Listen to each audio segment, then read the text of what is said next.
Hi, fight fans. This is Ray from Split Decision Boxing. So, do you know what? A little bit light-hearted, this one. We're just going to talk about, get the old debate going a little bit. Who was or is the greatest boxer of all time? Who's the greatest boxer that ever lived? Who's the greatest boxer that walked the planet and graced the canvas of the square ring? Who going to narrow it down to? Let's narrow it down to. It's so difficult, isn't it? I was going to say let's narrow it down to 5, but it's very difficult when you think of it. You've got people like Ali, Tyson, Foreman, Holyfield, Frazier, Holmes, Lewis, Lennox Lewis. Obviously, I'm talking about. If you go right back to the very beginning, the first black heavyweight champion of the world, Jack Johnson, Norton, Tunney, Klitschko, Max Schmeling, Jersey Joe Walcott, Gene Tunney, Sonny Liston. You know, the list goes on and on and on and on. But so let's we're going to narrow it down. Then not of all time, of my lifetime, ones that I can remember. Who's the greatest heavyweights?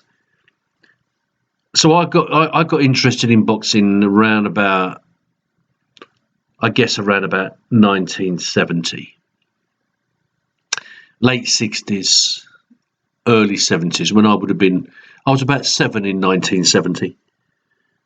So one of the first fights I can remember getting passionate about was Ali fighting Joe Bugner, funnily enough.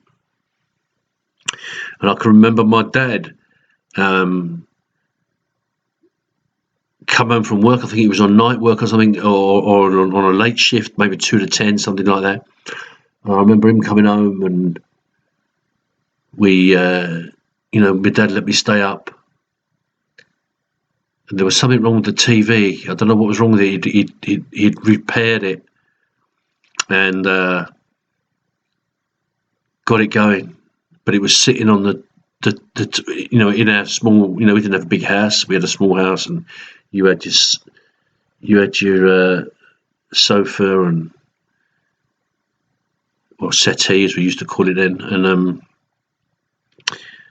a drop leaf table that used to open up. And I remember my dad had sat it on the table, sat it there on the table while he was working. He had the back off it and was working. Anyway, we just got it on in time, and I just remember sitting there watching these two men in the ring, and watching Ali, watching his skill, watching how he kept Bugner at bay, danced. But Bugner was a tough man, don't forget. Joe Bugner was a very, very tough fighter. But that was that was the fight that got me interested in the sport of boxing, and I've been a fan of it ever since.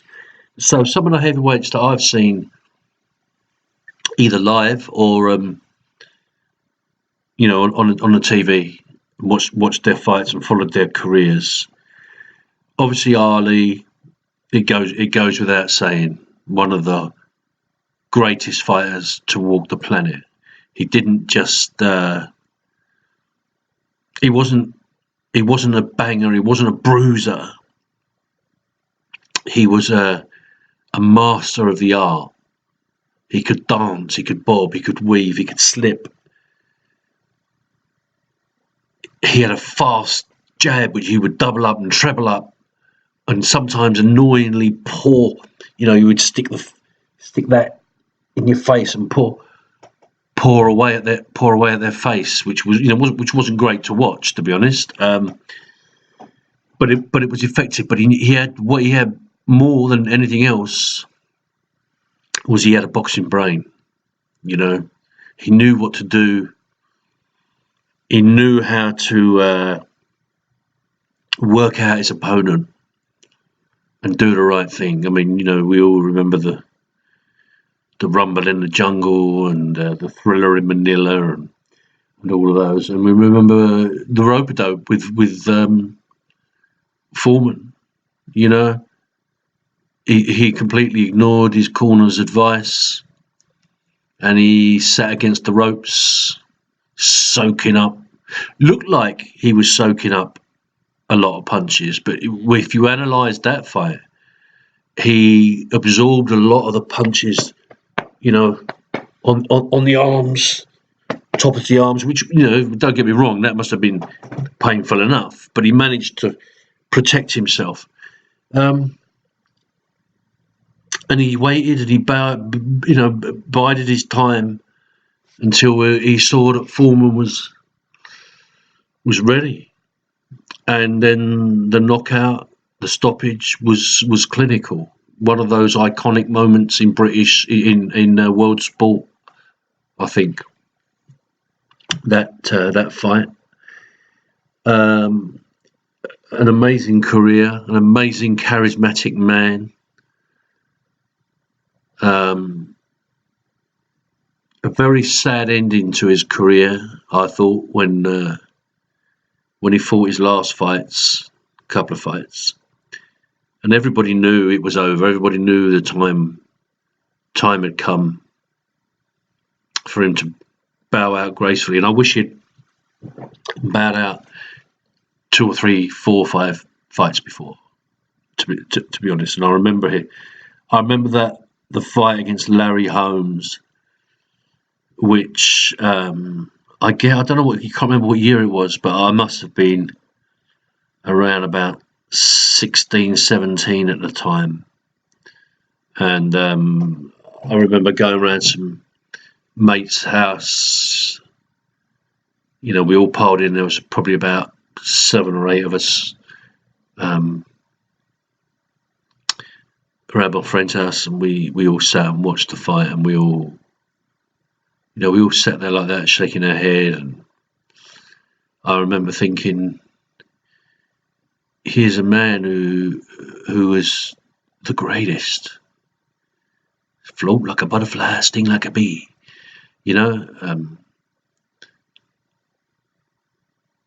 And he's now looks a shadow of himself, and I found it very uncomfortable. It was embarrassing to see this man being humiliated by Larry Holmes. And don't get me wrong, Larry Holmes was a great fighter anyway. He's one that you have to consider as one of the great fighters, the great heavyweights of my generation. But sparring partner for Ali back in the day, and I think and Ali at his best would have comfortably dealt with Larry Holmes. Yet there he was, almost begging the ref to stop the fight because he had more respect for Muhammad Ali and didn't want to hurt him. And when you take everything that Ali achieved in his life, the number of times he won the world title, those great fights with Frazier, and Foreman, and Norton, it was Sonny Liston when he won the title, and then when he beat him again, and every fight for Ali, when he fought some bums, but I mean every big fight for Ali was a fantastic occasion for the world to see. So that's number one, Ali, but he has to stay there. Secondly, for me, and there's no doubt about this, I don't even have to think about this, the man's a living legend still. The man that came from nothing, from fought out of the Catskills, New York. The man that was knocking men over at 14 and became the youngest ever heavyweight champion of the world, Iron Mike Tyson. I can't think of another fighter at any weight who had the aura and beat most of his opponents before they'd even set foot in the ring. I remember the very first time I saw Mike Tyson, and that's a mark of a great fighter as well, isn't it? If you can remember where you were the first time you saw somebody or something, that means that event or person was pretty special. And I remember the very first time I saw Mike Tyson on British TV.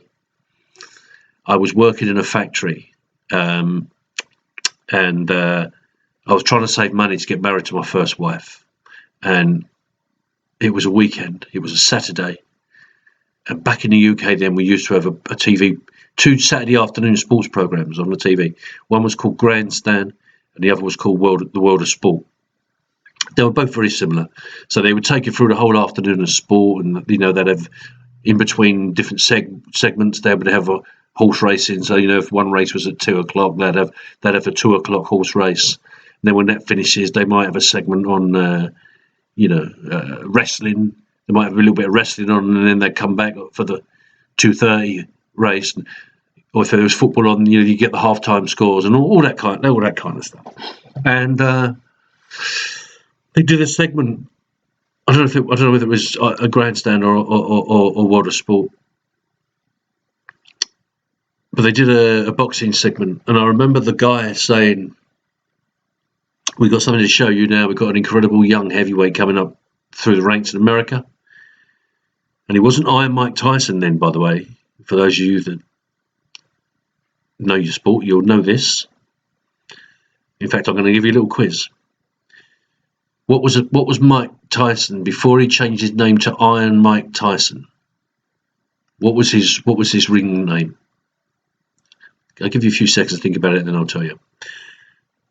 So, yeah, the presenter said, "We've got this. There's an exciting fighter, young fighter. I think he was only 17 or 18, coming through the ranks in America. Take a look at this guy." And they showed this montage of, I guess it was a lot of Mike's early Golden Gloves and all that kind of stuff, and some of his amateur stuff. And it just showed this montage of about probably a couple of minutes long, with set to music, of this ferocious young man just demolishing people, just smashing them out the ring. And the intensity of what he was doing was madness. I'd never seen this kind of behaviour, for such a young man. And he was piling into people, and as the referee was trying to stop him, the guy was going over the ropes, and he was climbing. He was jumping over the rope and still smashing them, because he wanted to make sure that they weren't getting up, and all this kind of stuff. And I remember seeing that, and I thought, wow, this guy's good. No, wow, this guy is going to be a world champion. And I remember going to work on the Monday, I think it was, and I said, "Did anybody see?" I said to all my chaps, all the blokes in the factory, 2 or 3 of them were really into their boxing, and I said, "Did anybody see World of Sport Saturday afternoon?" And no. And none of them had seen this montage. So I was the first one to say to everybody, "Well, there's a kid called," I'm going to tell you the answer now. I'm going to tell you the answer. He was Terrible Mike Tyson. Well, in fact, it was Mike Terrible Tyson, I think it was. I said, "There's this young kid called Mike Tyson from America. Wow." I said, "You've got to see this guy." I said, I've never seen anything like it. And I said, "And I'll make my prediction now. He will be the next heavyweight champion of the world." Of course, none of them had ever heard of him, so they didn't really take a lot of it on board. It's like my cup, by the way, Godfather Tailoring. That's my company. So if you ever need a suit, look up godfathertailoring.com. See a little bit about my business. Just thought I'd drop that in. And anyway, so the rest is history, isn't it? Now, if you remember his fights in them early days, there's an argument about Mike Tyson. A lot of people who are anti-Tyson or perhaps don't remember him, but think they know a little bit about the sport. They will tell you that Tyson never fought anybody of any quality. Of all the people he blew away and knocked down, well, he fought the people that were there at the time. Okay. So those that were there at the time that were stood in front of him, he put them away. Riddick Bowe, James Bone Crusher Smith. I remember that. Was it Riddick Bowe? Oh my God!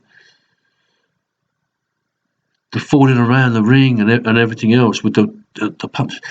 Tyson had this style. I mean, first of all, the ring walk was something special that we'd not seen before, and I don't think we'll see it again now because there's so many lights and fireworks and flamethrowers and music and rappers and glitz and everything else.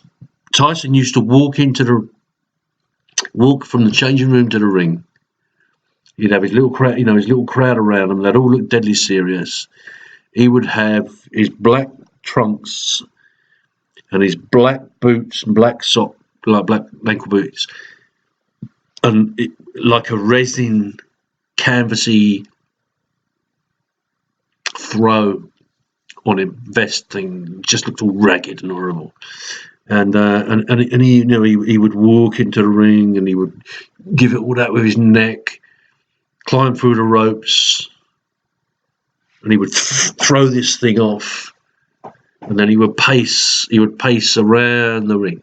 And I remember Harry Carpenter, the late great British commentator Harry Carpenter.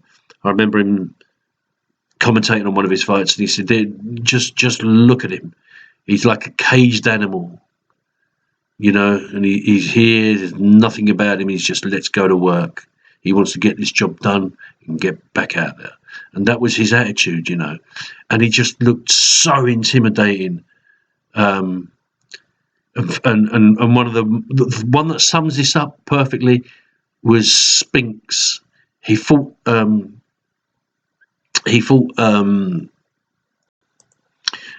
Michael Spinks in 1988, and at the time they were all saying that Michael Spinks was, probably the best heavyweight out there. Tyson won't beat him. Well, you could see on the ring walk, if you ever get it on YouTube, you can just look up the Spinks, Tyson versus Spinks ring walk. You could see it there. Spinks was destroyed before he stepped through the ropes.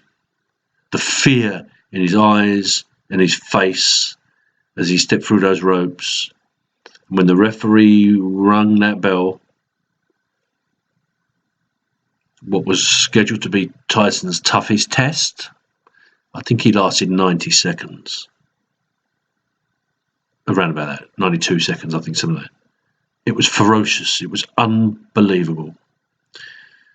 And I believe that had he not had the issues outside the ring with his marital problems, the rape allegations, the fights outside the ring, so on and so forth, I believe he would have gone on for a lot longer than he did. He ended up losing. He became the world's youngest heavyweight champion. He unified all the belts, and then he ended up losing, getting knocked out to a nobody, really. Buster Douglas, was it? Take nothing away from the other guy. The other guy deserved to win, absolutely. But from that point on, his career was finished. His social life, his private and personal life was all over the place. And, we were all aware that he went to prison and everything else. And then, and the controversy that attacking Lennox Lewis at the press conference, whether that was staged or not, who knows? But he looked pretty real to me. And then Lennox putting him on his arse, and stopping him, and the bite in the ear of Evander Holyfield. they're all signs of a man that was out of control, which was a real shame because he was managed in his early days by his mentor and his manager was Customer, and he worshipped and idolized him, and he kept Mike Tyson focused on the job in hand, on the sport. And when Cuss died, Cuss died without him ever seeing Tyson realize his dreams, but without Cuss's guidance, it was a real shame that Mike Tyson career nosedived. I'm pleased to say that Mike, looks a lot healthier these days, and he's got his own YouTube channel, podcast as well, which I watch. I think is fantastic, where he gets various people in to talk about their lives and their career. He's had people like Michael Buffer and Andy Ruiz Jr. and Tyson Fury on there, and it's very in depth. I recommend you watch that if you get the chance. So that's number 2 would be Mike Tyson. Then of course I've mentioned Lennox Lewis, a great heavyweight. Vastly underrated. I mean, what he achieved, but he was more of a, he came out via the Olympics. He was a much more measured fighter, much more conventional fighter. Very strong, very powerful. He could do it all. Not one of my favourite fighters, I've got to say. I just didn't really rate his style of fighting. I thought it was a bit too square, a bit too conventional. If you were looking for excitement, I wouldn't say that he was the man. But he had some, exciting fights.